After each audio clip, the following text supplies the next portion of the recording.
There's only one place to start, and that is our game of the day on Boxing Day. It's the massive clash at Bramall Lane between Sheffield United and Burnley. Sheffield United are the 7-5 favourites to win this one with SBK. A Burnley win is 2-1. The draw is also 2-1. The big question is, though, Justin, what derby is this? It's the John Harley derby. It's not the John Harley derby. It's good to hear him mentioned. I went with the Matt Lowton derby. Not a huge amount of crossover between these two, but he was the standout one for me, considering he must have made the most appearances for these two clubs, I'd have thought, Justin. Probably in his career, but John Harley for me is a man that epitomises both clubs. I was thinking Adi Akinbaye because he went from Burnley to Sheffield United to work with Neil Warnock, and then it didn't work out very much, so he went back to Burnley. So he was the first one who came to head for me, but then I found Matt Lowton. I thought he does this place justice. Anyway, the reason why we're talking about this derby in particular is because it's a proper how's your mother, isn't it, Justin? What a Boxing Day treat. This is first v third. Sheffield United unbeaten in 11. Burnley unbeaten in 9.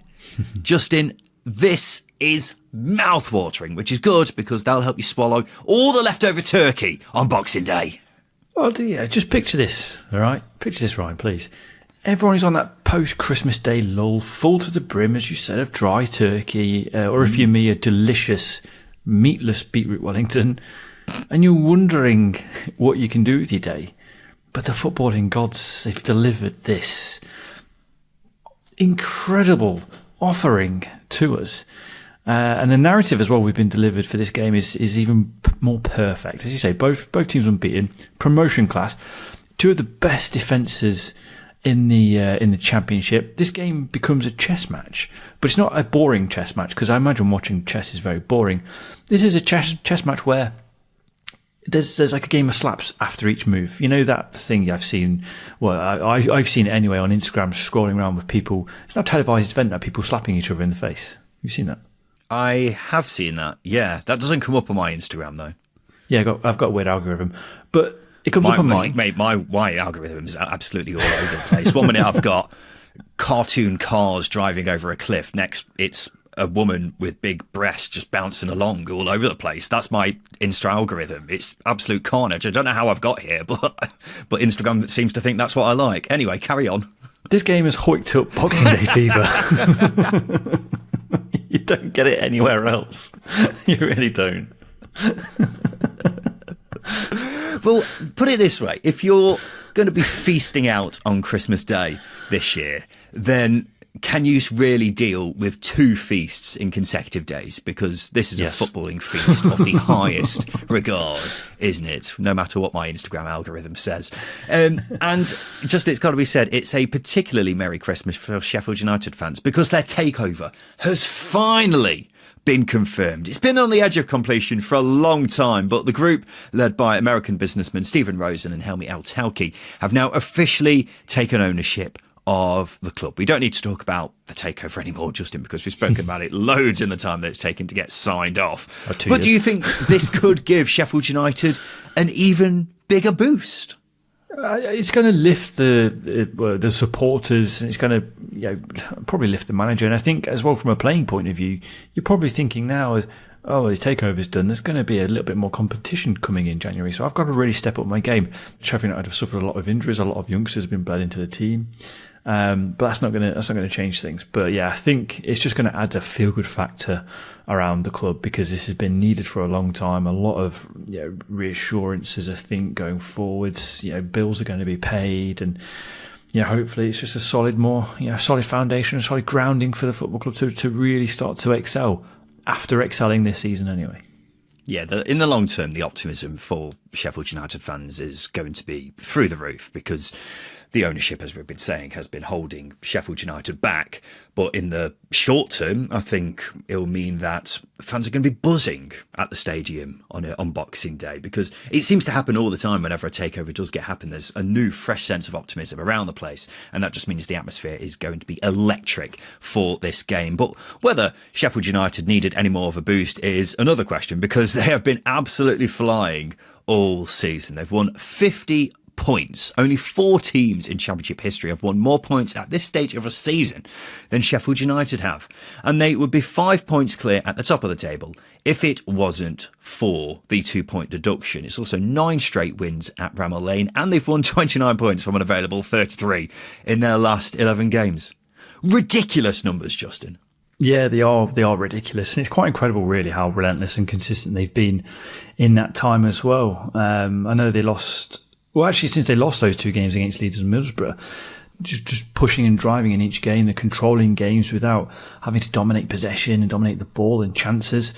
And as I say, since those 2 defeats to Leeds and Borough, they've not looked back. And you can argue their run of games has been relatively kind. But on the other side of the coin, they've pretty much handled every scenario thrown at them, and they've done it without feeling like they've been really troubled. I know Coventry away they drew 2-2, but they had to play against 10 men, and that was play with 10 men, and that was a difficult game. We weren't quite firing against West Brom, where they drew 2-2 again. I just see a lot more unity. I see a lot of discipline. I see organisation. This is just a team dripping with the Chris Wilder of old, and yeah, it's a huge positive for Sheffield United.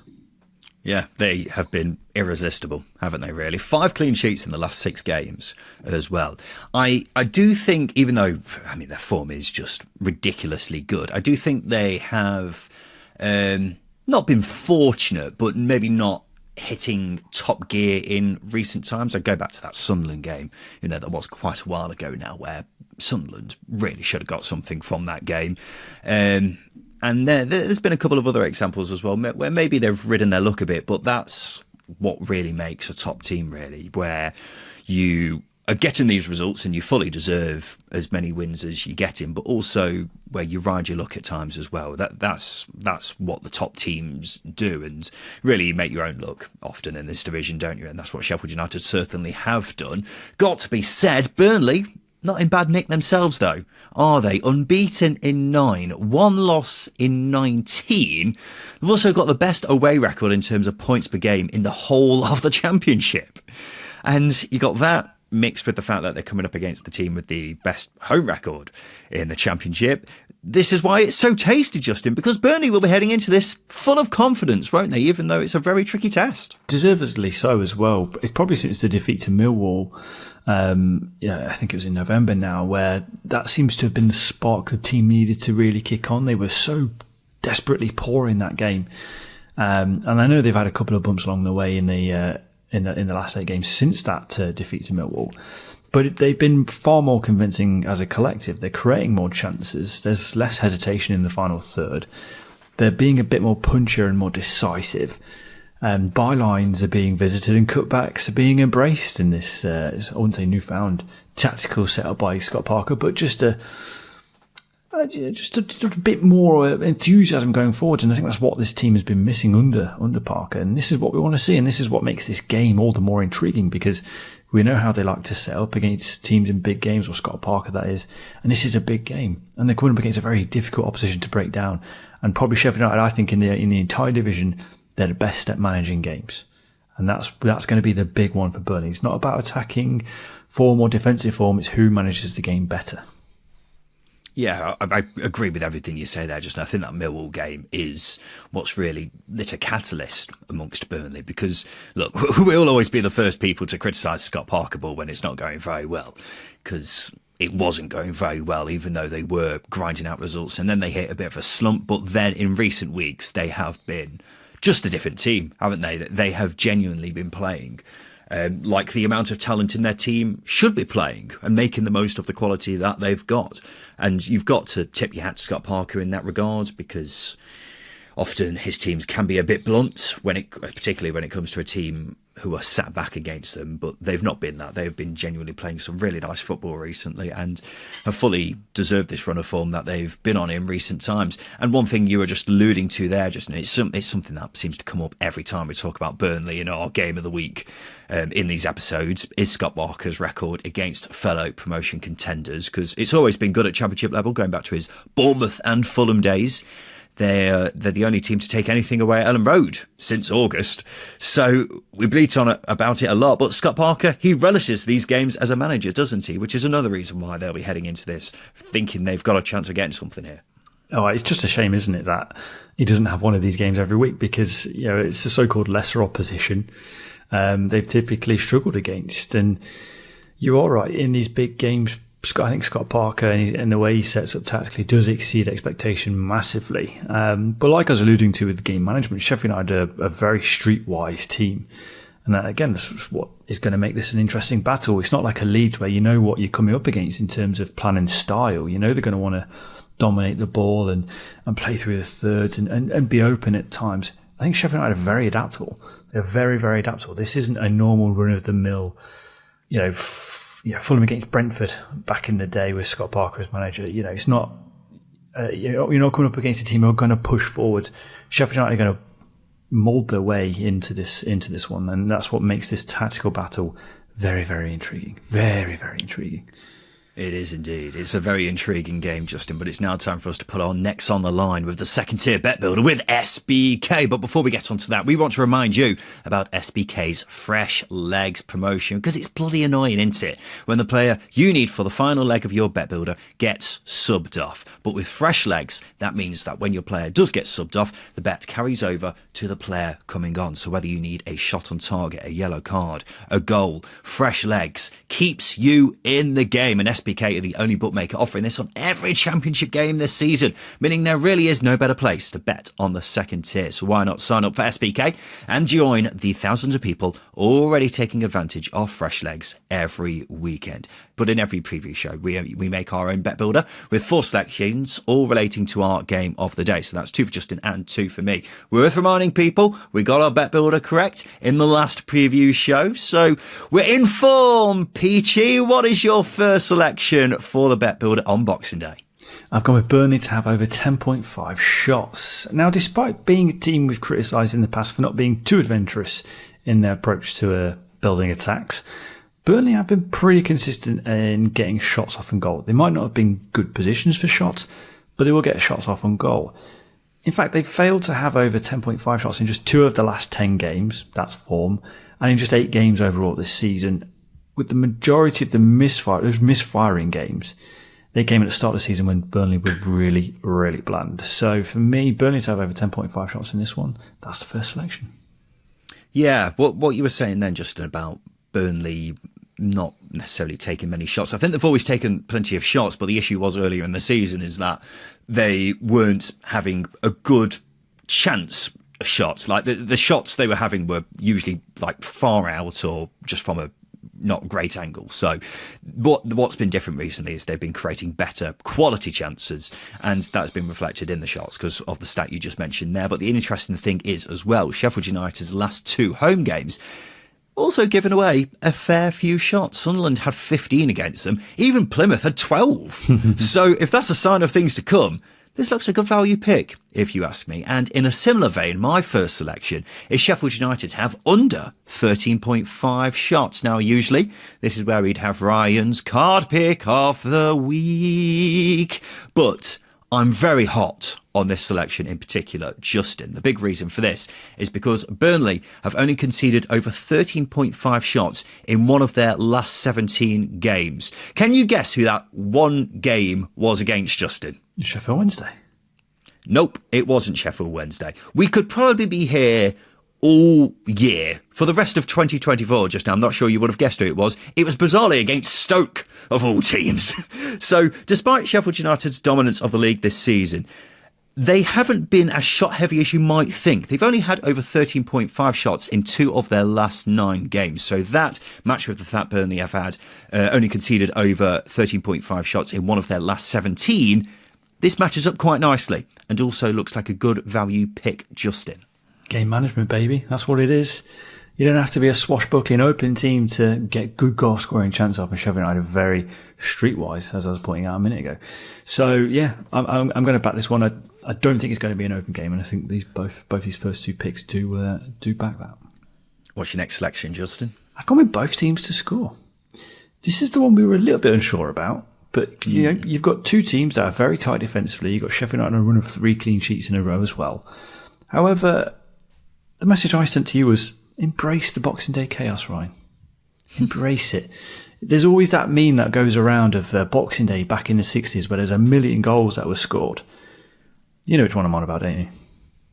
Yeah, I think everyone knows what you're on about because it's been posted on Twitter 1 billion times at this stage. Exactly. Boxing Day chaos, ladies and gents. Boxing Day chaos. But actually looking more practically towards this game, I think if you look at the talent both the sides possess and the importance of this game, what's at stake, etc., I'm expecting one of them to take the lead at some point. That means there's going to be a chase for an equaliser. As I say, there's a lot at stake in this game. There's going to be a big chase for an equaliser if that does happen. They're not going to play out a boring 0-0 draw. This is a chess game, as I was mentioning, but it's a chess game with slaps in between each round. And that's what I'm expecting on Boxing Day. Okay. I'm not sure if the Boxing Day thing is a legitimate reasoning why. It's not Boxing Day of the 60s. We're not going to get a 6-4 here. It's just football doesn't exist that way anymore. But I think what it does do, because teams are tired, Christmas is always a weird time of year because you've got teams that do train on Christmas Day, teams that don't train on Christmas Day. It's very inconsistent for a lot of squads. I think that does lend into the unpredictability of what is going to happen on a Boxing Day, for example. So I think there is some logic to it for me. I'm not sure. I'm not sure the logic you've just provided is good enough reasoning. But sound logic. I wouldn't, because these are two. Of course, they're two very good defences, but they're also two pretty good attacking teams as well. We should hopefully see both teams to score in this to continue our great form with our bet builders. But let's go on to the final selection of this bet builder. I've gone with Burnley double chance, which, a reminder for anyone not as bet savvy as you and I, Justin, it means Burnley basically not to lose. Look, this is a really fascinating watch on Boxing Day, not just because it's two of the best teams in the division, but also because it's a nightmare predicting how this one is going to turn out. I've been going back and forth in my mind all day about this one. However, I look at Sheffield United's winning run at Bramall Lane, and yeah, it's amazing. You can't say anything against it, really. But it's got to come to an end at some point. And why not against Burnley? As we said earlier, there have been a few examples recently of Sheffield United showing they can be got at Bramall Lane. And Scott Parker's record in these types of games against fellow promotion-chasing sides just tips it over to Burnley getting something from this. I think a draw is the most likely outcome, which would be a great result for Burnley because of Sheffield United's ridiculous home record. But I wouldn't be surprised if Burnley went all the way and nicked it, Justin. What do you think? Well, this is it. I think, for me, I think a draw is probably the most likely outcome out of this game. And I think that Burnley double chance does give you that security. But like I said, I think there will be a point where one of these teams is going to take the lead in this game. I don't think it'll be a 0-0. And therefore, like I said, the chase is on. And whether that carries on momentum-wise for either Burnley or Sheffield United is another story. But it does open the game up a little bit, makes it a little bit more unpredictable, makes it a little bit more exciting and tactical. Now, so both managers have displayed in games like this of this magnitude already this season. It comes out to play a little bit. So, yeah, as I say, I think a draw is probably the most likely scenario here. But yeah, the run ending at Bramall Lane, can it happen? Might do. It has to end at some point. Can they go the entire season unbeaten? Very difficult thing to do. And what are the chances of it coming to an end to a very talented Burnley team? Quite high, maybe. Producer Finn isn't happy. Big Blades fan. And we've ruined his Christmas with this selection. But forget him. Hopefully we have a very merry Boxing Day with this bet builder. So we've gone for Burnley to have over 10.5 shots, Sheffield United to have under 13.5 shots, both teams to score, and Burnley double chance. A £10 stake on that bet builder returns £70. But remember, if you don't fancy our bet builder with SBK, you can create your own bet builder from a range of markets. T's and C's apply, over 18s only. And please do gamble responsibly. We'll take a quick break, Justin. After that, we'll make some more predictions for Boxing Day.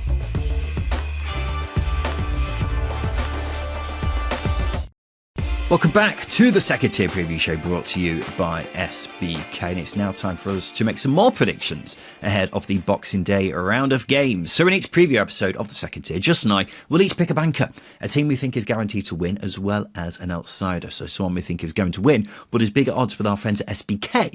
than their opponent. We're tracking how we do as the season goes on. It's 1 point for a correct banker, 2 points for an outsider. Whoever loses has to do a forfeit, which is to be a mascot at an EFL game next season. The current scores are 23-17 to Justin Peach. I closed the gap by 1 point last weekend. Still a way to go, though, to make it interesting and make Justin Peach sweat a bit over these winter months. I'll tell you what, though, Justin, we have got some proper juicy games on Boxing Day, haven't we? And I think a fair few games which look like good banker picks, but aren't necessarily as bankable as they appear. I don't know about you. Would that be because it's the chaos of Boxing Day, Ryan? Huh? Yeah.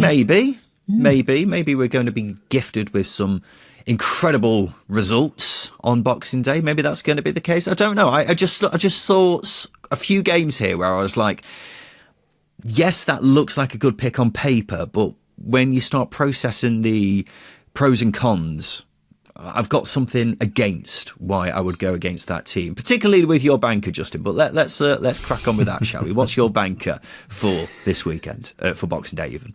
I've gone with Coventry to win at home against Plymouth. Now, I will acknowledge that Plymouth did me in the last game. I backed Borough as my banker and Plymouth got a draw. Those pesky Green Army uns. Now, Plymouth, actually, they have impressed massively in the last two games.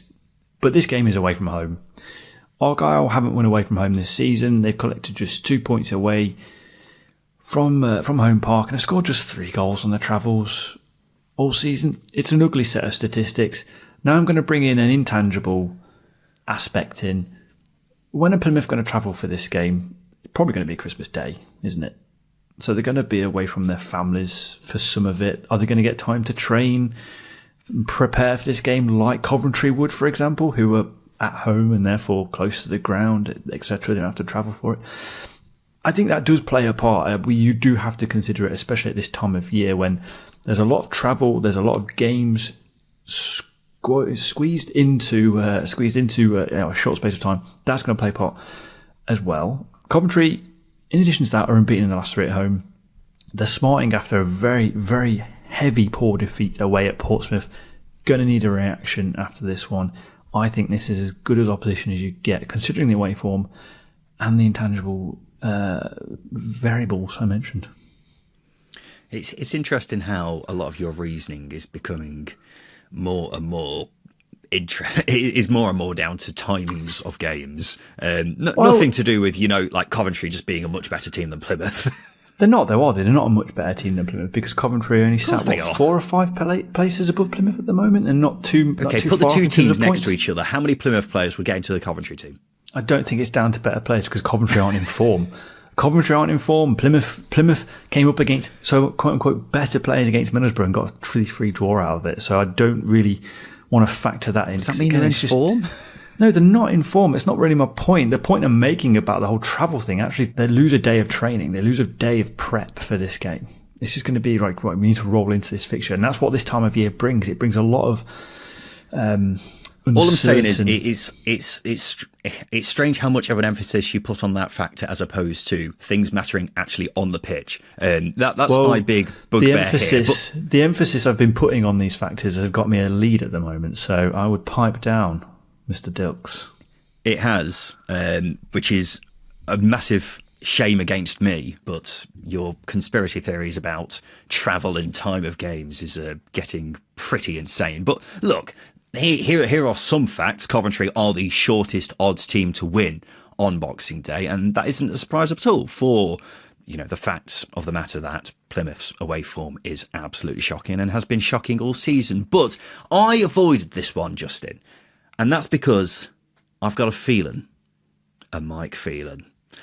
As we were saying in yesterday's episode, Plymouth have played a lot better since he's come in as Wayne Rooney's assistant. And I think that is a big factor here. So I wouldn't be surprised for Plymouth to get just their 3rd away point of the season at the very least in this one, Justin.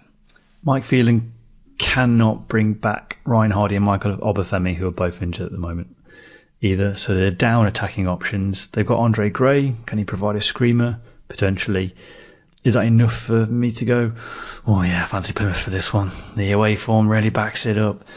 The player availability really backs it up. No, I'm going at edge with Coventry on this one. It's a game that Frank Lampard has to win, because I think if they don't, the pressure's going to build from supporters.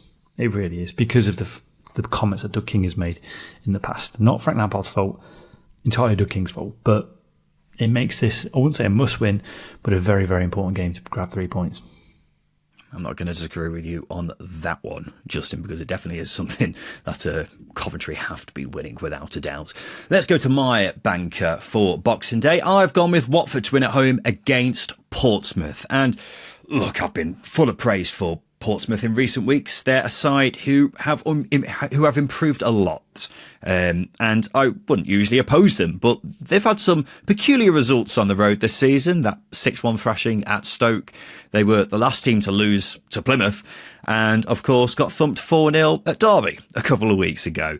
They've got just one win on their travels all season, and they go into Vicarage Road, which is one of the hardest places to go in the league. Tom Cleverley has turned it into a fortress. He's still yet to lose there as a manager, which is just a ridiculous record, isn't it? And they've won 8 of their 10 games at home this season. They've beaten the likes of Sunderland, Middlesbrough, West Brom and Blackburn in that time at home. They're one of the prime examples of what we've spoken about a lot recently, Justin, and that's how some teams are just really good at home and pretty poor away this season. But to be fair to Watford, their defeat to Burnley at the weekend was only their second in 10 games, home and away. So they're proving to be a really tough side to come up against, and they're the one I'm most confident about winning on Boxing Day when I was sat there looking at all the fixtures on Boxing Day. Justin, are you in agreement with me on this one? I am. I do find Watford a very difficult team to want to predict with, because I don't think the games are a lot closer than maybe their points tally probably suggests. They're not blowing teams away. That being said, they're very organised. They've conceded just 5 at home. They do have the ability to dig in at Vicarage Road, and they've got a lot of individual talent, really good running quality in the team, which I think does provide the edge in a lot of games. And when you're comparing it individual to individual, I think Watford will probably edge this one. I still think it's a difficult game to predict, but again, like you said, I think with the Boxing Day and the bankers, it's quite an uncomfortable set of fixtures. And like you point out, I think the 2 that we've picked are probably the most convincing 2, if you like. There are mine and Justin's 2 bankers for Boxing Day, and every week we combine these 2 selections with a bet on the full-time results of our game of the day to create our very own second-tier feature multiple with SBK. But today we're also adding Justin's outsider, because he is leading in the selections this season. So we've gone with QPR to win away at Swansea as well, which we'll come on to very shortly. So this week we're going for Coventry, QPR and Watford all to win, and Burnley double chance, and a £10 bet on our multiple returns a whopping £190 thanks to SBK's 20% ACCA boost. So if you make 4 of your own selections, you'll get a 20% boost on your winnings. The offer is available until 2 p.m. on Boxing Day. T's and C's apply, over 18s only, and please do gamble responsibly. Let's go on to that outsider, which we just mentioned. QPR to win away at Swansea. Justin, why are you going for that? Why am I going for this? A great question, Ryan. Let me just scroll down, buy myself some time. There we go. I want to opt for the teams with these outsiders. Just some bit of logic for listeners. I want to opt for teams that are going to keep it tight and make it uncomfortable for opposition. As we've said, away teams this season have been really shit. And I think QPR are probably one of the better away teams. In fact, they've got the 11th best away record in the division. They're unbeaten in the last 7, both home and away, and that includes their last 3 away games. And I'm going to factor in Swansea here, because for my money as well, it's something I failed to mention in our previous episode.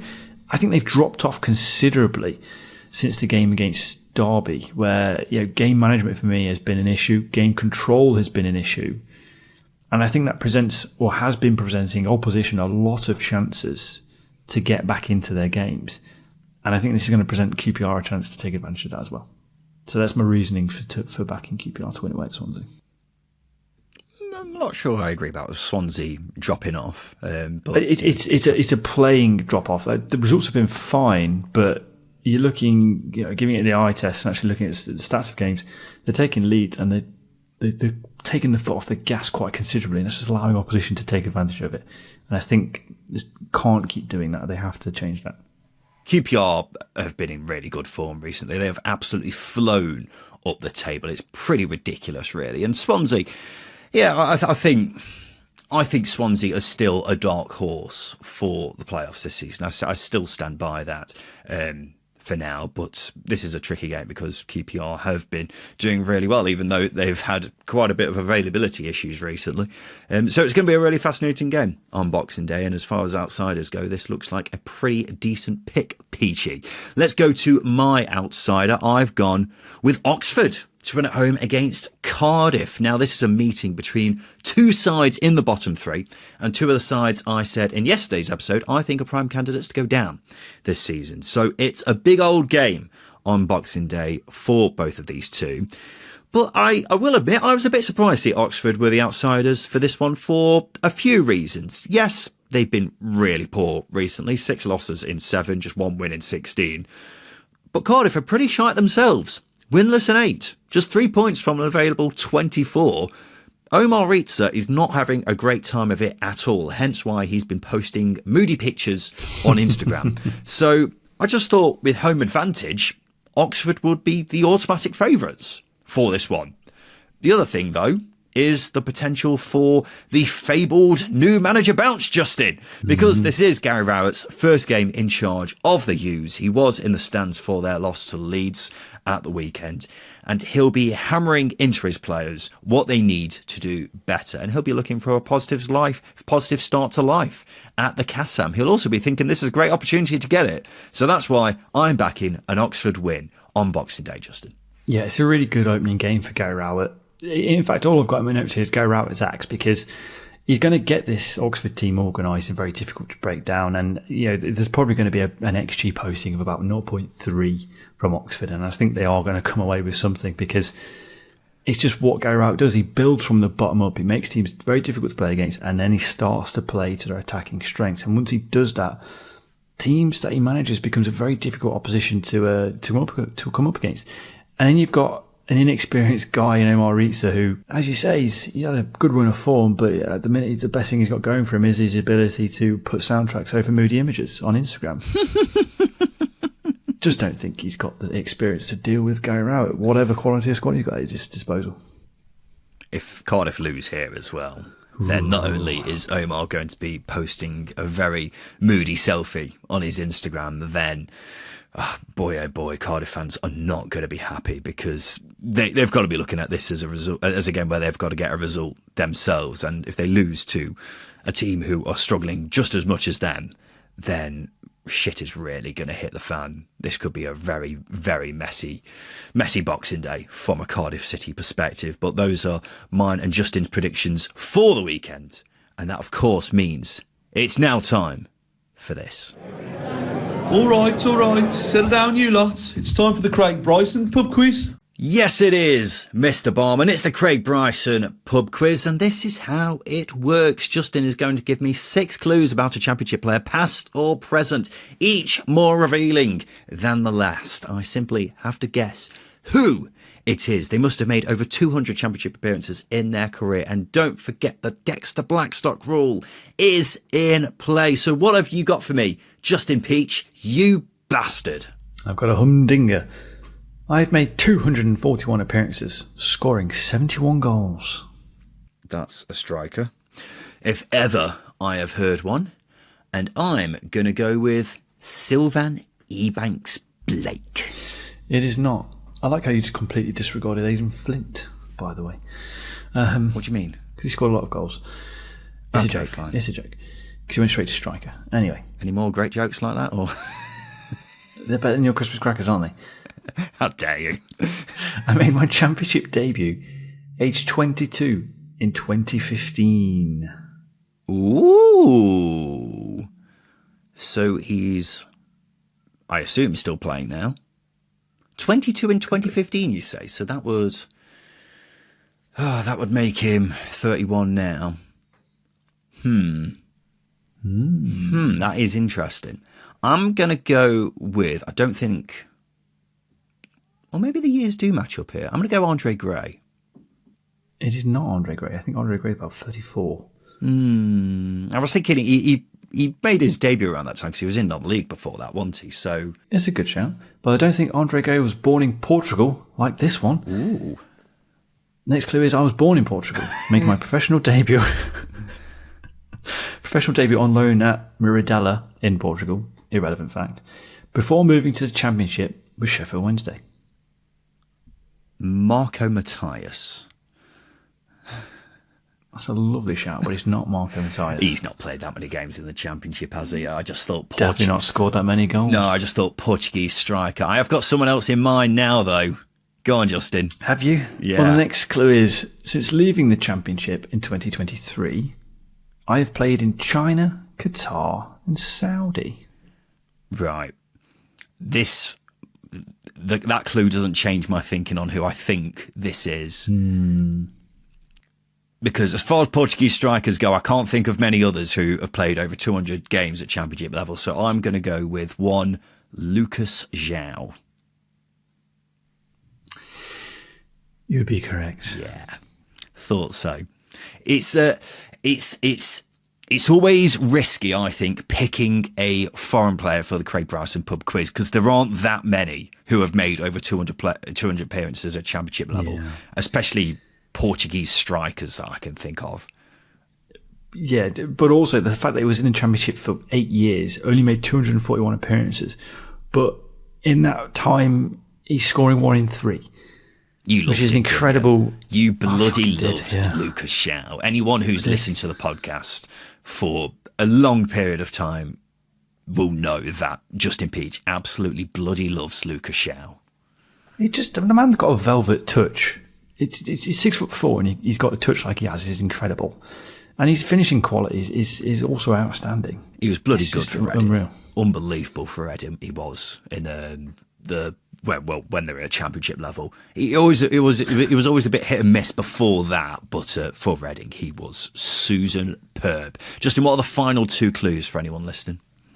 The final 2 clues are: I've played for Blackburn, Reading, and Sheffield Wednesday at Championship level. Mm-hmm. The final clue is I was capped twice for Portugal in 2015. But yeah, was he? And 4 times by Angola in 2022. Oh, he's one of those, is he? Who's played for more than dual national? He's a dual national. That's interesting. That may have even thrown me off. If you know what, you should have done. If you were feeling really cheeky there, you could have gone 3rd or 4th clue. I've got 4 caps for Angola, because that would have completely thrown me off if you said that. But that would have also been a bit naughty at the same time. But yeah, there we go. Lucas João. This week's Craig Bryson pub quiz. And I tell you what, we've got to Christmas, Justin. Neither of us have got one wrong yet. We've absolutely nailed these all season. Maybe we have to lower the barrier to 150 Championship appearances. I don't know. Or maybe adapt the Dexter Blackstock rule to something else. Maybe. Who knows? We'll have to consider that in the new year. But ladies and gents, we'll be back again on Friday.